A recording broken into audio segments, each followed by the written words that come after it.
I'm Angela Taylor, and I am the director of our Watchee School Co-op. I'd like to welcome you inside with us today as I show you a typical day with our policies and procedures.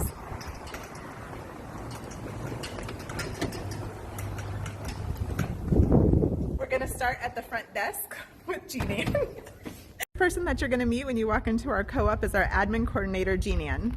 Hi everybody, like Angela said, I'm Jean-Ann, and everybody checks in with me. I'm the first person they meet. I like to say hello, greet the kids, tell everybody hi. This is one of the most hectic places in the morning when you come in, so I'm being bombarded with questions and have to multitask, check everybody in. They need to let me know how many of the group are here, if there's a specific one that's gone. So I have everybody listed on the sheet. I have the days broken up. I have how many hours they are here. I have the hours that they are gone. We do have some that come the different hours. If they are here but they have a substitute, they've set a substitute in their place, I have a special code for that. Also, if they brought a visitor that day, there's a visitor sign in, sign out log.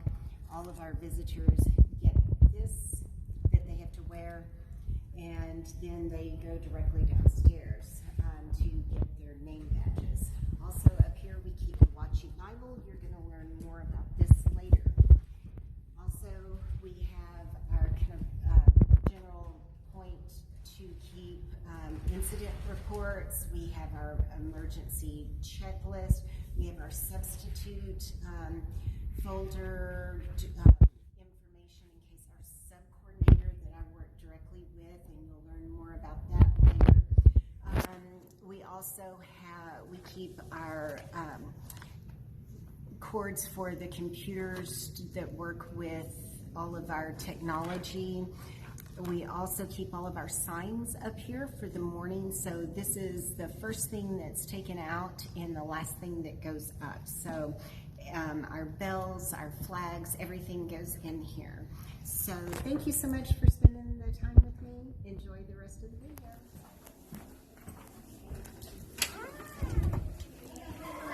Hello, you've now made your way from check-in with Jean-Ann down into our check-in family folder boxes. Every family is given a folder where they're going to house their name tags that they need to pick up at the beginning of the day and put back at the end of the day. Also inside these folders, we keep parent communication that teachers might need to pass off onto parents, as well as any sub assignments for the day. So Jill showed us earlier what those assignments were, and so you're gonna, if a sub has an assignment for the day, they're gonna find that assignment in these boxes. We also have down here the teacher syllabus and the sub plan. So if both teachers are gone that are in a classroom, the teacher and the assistant, then this is where we go to find emergency sub plans. Every teacher is required to fill out a sub plan at the beginning of the school day, or at the beginning of the school year, and that's the beginning of that beginning of the school year. And so if you want to take a peek a little closer to what the sub plans might have in it. So instead of filling out full lesson plans, we have teachers fill out a syllabus and one emergency sub plan for the day in case they are not going to be here. So that's what happens first thing in the morning. So I'm gonna need somebody to believe. Here's the first part again. Sometimes in our life, we all have pain. We all have sorrow to bear. But if we are wise, we know that there's always tomorrow. Lean on me, we're gonna song. You know me is real. I'll help you get.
under God, indivisible, with liberty and justice for all. I pledge allegiance to the Christian flag and to the Savior for whom it stands, one Savior, crucified, risen, and coming again, with life and liberty for all who believe. You saw earlier how we start our co-op in the morning. So we started with coming through the door, greeting Jeannie Ann, and headed into our morning meeting. And now I want to show you the little bit behind the scenes on the admin side. One of the things that makes our co-op function so well is the organization and the great team of people that we have. And one of those people is my partner in crime, Christy Garner. Christy is my co-director here, and I just want her to share a little bit about her job duties while she's here at co-op and a little behind the scenes before we even get started. So Christy. Well, after we have our parents do background checks, then we start with registration. And many people have said that we are a well-oiled machine and we stay super organized with that. So our registration is all online, and we use the Homeschool Life. And we also have our own domain that we forward to the Homeschool Life, so it's really easy to find. We have about 90 families, which is around 250 kids that we keep track of that way. And by registering online, we can take payments online, which helps our treasurer and all of our record keeping. Yes. After we complete registration, I will assign parents to have hourly assignments, because every hour that they're here, every parent has a job. So some of the jobs are teaching, assisting in classrooms, working in the nursery, cleanup, setup. A little cheat sheet here. And we have substitutes that we use as well. So when people are absent, when families are absent, then the substitutes can fill in for the other parents. Yes. So basically, the only way that this whole entire co-op functions the way that it is that we have about 7 people on our leadership team as part of our co-op, and each of those people have their own responsibilities that they need to take care of. So as you'll see through the rest of the videos, we're going to take you through. I think I was able to video most everybody here that's on the leadership team. If not, by the time this is over, I'll at least have explained everyone's job to you. So let's get started. Call me or text me when they're going to be absent. Then I list their names on this sheet, and I write down their assignments for each hour. After that, I go to my permanent sub list that I have, and I find a sub to cover their different classes. And when I found the sub and I write it down, I mark through the sub's name, so I know that that sub is taken. And I do this with each of the people who call in sick. So I make sure all the positions are filled for all the classes, and all the ratios remain intact. We have certain ratios for the little kids. It's 3-to-1 for the littles, and then as the kids get older, the ratios become 5-to-1. So I make sure all the ratios stay good. I make sure that people with at-risk pregnancies are not with little tiny children, and I put them with the older children. I make sure that if someone has to leave early, that their class is covered. I make sure that if somebody, if a teacher is going to be absent and her assistant is going to be absent, I make sure that the person covering has the substitute plans, which is another section of the video. So there's actually quite a bit that comes into this job. It's pretty detailed, but the system is really good. It works really well, so the co-op can run effortlessly, and smoothly when people are absent and they can take care of their families. Excellent. So how does a teacher know that it's going to be their day to be in a, like if you pick one of those permanent subs, how do they know which class to go to? Okay, that's an important question that you asked that I forgot to cover. So then once I decide which class a certain person is going to go to, I fill out this little sheet. It just has name, assigned sub hour date, and then I say what hour that sub will be subbing and what room number. And what class and what room number. Normally the subs will just be assistants in the classroom. That's 99% of the time they'll just be assistants. But like today we had an instance where the teacher and the assistant were both absent, so I had to choose a strong substitute, a really strong substitute that was going to be able to teach from the sub plans that the teacher had turned in at the beginning of the semester. So the class could still run smoothly and the lessons would be taught like planned. Excellent. Thanks, Jill. Hi, I'm Janelle, and this is Kim, and we are the facilities coordinators for Watchie Homeschool Group. And we're just going to give you an explanation today of what we do. At the beginning of the year, we're given a team of people, and we have to figure out how many people we need to set up each room for the semester. And so then we assign each of these people on our team a set of instruction or a set of duty. And I usually fill it out like in a format where I can email it to them so they know what they're going to be doing. They know what their assignments are. So based on that, each morning they come in and they'll know exactly what they're doing every Monday morning when we come in. And then throughout the day, my assignment is to make sure that all of the tables and equipment, anything that needs to be set up or needs to be in a room is there and available. And we also put room boxes in each of the rooms. And in this room box, we have a attendance sheet, also a picture of how the room should look after we leave for the day, which is Kim's job. At the end of the day, I'll let her tell you about that in a minute. But we also have supplies for cleaning the room, for cleaning up messes, and Germex, of course, to keep everybody healthy, and trash bags to change out the trash, just to keep the overall cleanliness of the rooms in there. So each room gets one of these boxes so that they can clean up and then be put away at the end of the day. I make sure that the church is left the way we found it or the way they want it. So we make sure that we have the room boxes and we have the pictures all set up the way it's supposed to be. We make sure that the trash is taken out, and I try to follow up with Janelle in case there's any special instructions, like if she gets in the morning and the room's a certain way or whatever, we just so we communicate and make sure that the church is just left the way that it's supposed to be. We collect the trash and make sure the bathrooms are picked up and wiped down, and make sure there's no lost and found, because somebody always leaves something behind. And we make sure the supply closet is all organized and just put together. And if there's any special events throughout the week or throughout the semester, sometimes we'll have like a hot lunch day where we bring in different hot lunches, or we'll have like career day or things like that. We make sure that those areas are set up and prepared tables and chairs and whatever else we need to make that happen. So.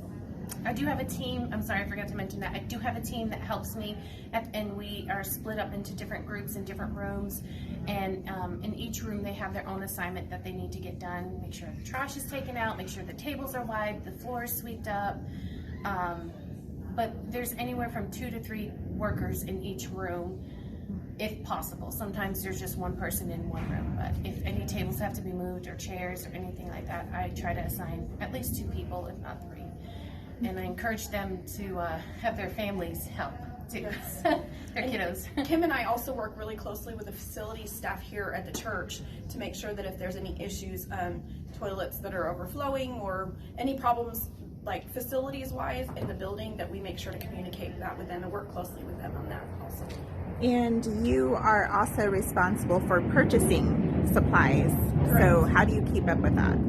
So my morning box people check these boxes each morning, and they let me know if we're low on any supplies at all. At the beginning of the semester, I went and I just stocked up on the paper towels and the Clorox wipes, the things that we need to make sure that all of these boxes are filled. And if at any time they let me know that something is getting low, we replace that, and then in our supply room we keep an extra supply of those. And if that becomes low throughout the semester, then we will go and replenish that also. All right. Okay, thanks ladies for sharing your job duties here. You're welcome. Hi, I'm Mindy, and this is Dominique, and we are part of your Watchy safety team. We are here to let you know where you need to go in the event of an emergency, and we are in charge, and you need to do what we say. Sorry. You're never getting this. You're never getting it. I'm so sorry. We got an emergency. We got a woman down. We got a woman down in the West Hall. Actually, I couldn't even do that. I couldn't even tell you West or North. What else do we do? We make sure that everyone is too deep in the leadership position in each classroom, and we are here to help you in case you need anything first aid or CPR. Do you have training in that? Yes. CPR certified. And we do incident reports. Mm-hmm.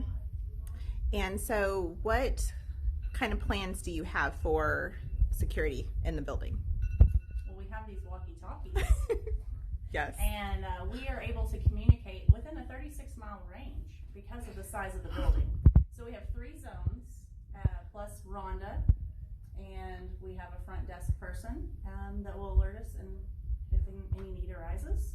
Okay, so Rhonda is our early childhood coordinator who works in a section of the building that is kind of far from us. What are these folders that you're holding in your hand? This has a list of all the teachers, and we go in and make sure that So let me see this list of, these are your safety team folders. So you're taking attendance of what? Teachers and assistants. Okay. And so what happens if you walk into a room and you find out that there are not too deep leadership? We take care of it. No, we will make sure that we have an assistant that can come in, a sub, or we take care of it ourselves. Okay. And so one of the reasons why we're doing the whole safety team, or why we have a safety team here, is because we're concerned about our kids' safety, clearly, but also just down the road, we had a church that most of the nation knows about that had an open, help me with the words here. Active shooter. That's the word I'm looking for. And so since then, all churches in the area have been tightening down on their security procedures, and so our co-op is no different with that. We have done something very recently with putting in safety procedures for active shooters. What are some of those things that we've done? We have locks on many of the classroom doors, and we have given teachers and assistants instructions about how to keep their kids quiet and safe. And we also have locking devices on swing-in doors so that they can bar the door in the event that they're in a situation where there isn't a locked classroom. Okay. And so we've purchased the walkie-talkies for better communication, and we also have purchased specific door wedges. And then the church has provided some sleeves that go on the swing-in doors that will prevent them from opening. Okay. So ladies, thank you. Despite their giggles and laughter, their job here is actually very serious, and they do take their job quite serious. We do. Yeah. Thanks, ladies. So this is Rhonda, our early childhood coordinator. Rhonda, can you tell me what your job here is at Watchy School? I oversee all children under 4 years of age. It ranges from 30 to 60 kids per semester. Within those 4 classrooms, I manage all the paperwork for orientation, daily forms, and accountability forms. I order supplies and maintain them. The supplies are for cleaning, educational, and snacks. I manage parent and teacher assignments, working with Jill and Christy to make sure we have the appropriate ratios for this area. I deal with any transitional issues we maybe have in any of the classrooms, and I schedule playground, lunch, and snack times amongst all the rooms. Excellent. What has been the biggest challenge as the early childhood coordinator? The parents.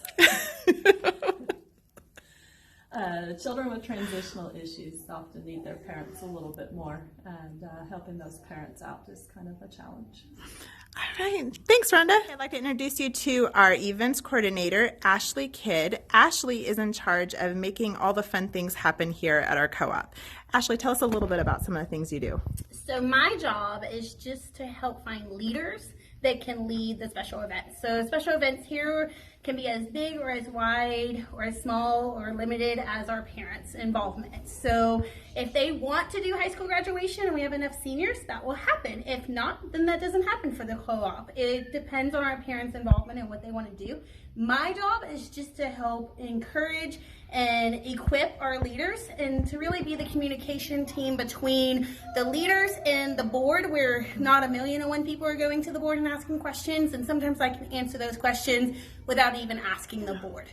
Also, my job is just to really follow up monthly and encourage them and thank them for their service, and to really just make sure that they feel equipped and honored for the time that they put into our co-op, because having special events is a lot of work. But I'm so thankful that for us, we have a great team to make that happen. Great. So what are some of the events that we've done this year? So for this year, we've done a daddy-daughter dance and a fall fest, and Nights of the Art will be coming up, field day.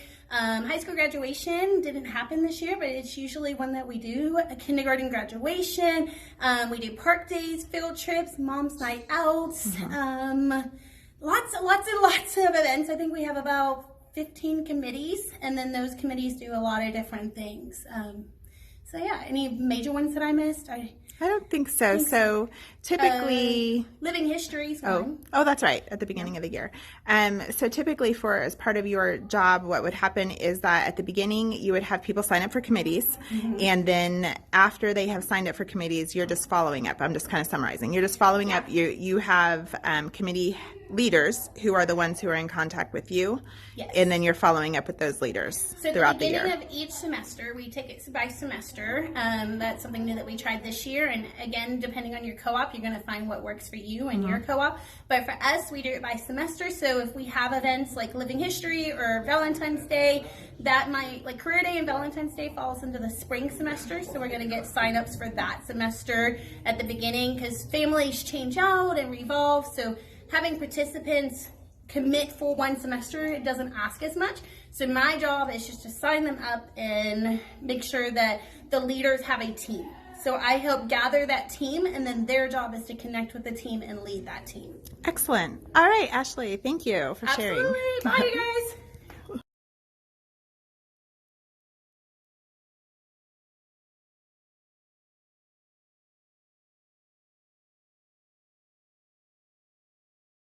Here, we talked about this Watchy, we refer to it as the Watchy Bible, and I just wanted to do a quick video here to show you exactly what that means for us. So this is where we keep all of our information for the co-op. We start with our parent assignments, which we showed a little bit earlier, but this is basically what our parent assignment sheet looks like. We have the list of all of our parents right here, and then we have each hour that they are at our co-op. Then we move on to our permanent sub list. We have a list of who is on lunch duty. We keep, here at our co-op, we're able to have Mom's Bible Study. So we make a list of who is able to participate in our Mom's Bible Study time. And we keep also a list of our setup and cleanup crew in this book. So this book basically holds everything. You can see this tabs here show you, we have our class listings here by hour for second, third, and fourth hour. We also allow high school students to come to our co-op and just be dropped off. So we have that information here with their information on it and parent contact information. And then we keep up with our parent directory. We use Homeschool Life like most other homeschool co-ops do. And that information is there. We have our handbook available, as well as any building information for the actual building that we use, like the map of the church. So we keep all of this so it's easily accessible to anybody that needs to use it throughout the day, right at the front desk. You've now had a chance to walk through the different aspects of our co-op and see that it takes a whole team of people to make it function smoothly. Your group may be smaller, and some of the members of our team may not be necessary in order for your group to flourish. I would encourage you to find areas that need improvement and focus on those areas first. If you're interested in getting your hands on the forms or seeing the systems that we use up close, I encourage you to head over to the conference hall and look for this workshop in the swag bag. I always welcome your comments, suggestions, and questions. You're welcome to find me at schoolingwithgrace.com, on Facebook, and also on Instagram. Thanks for listening.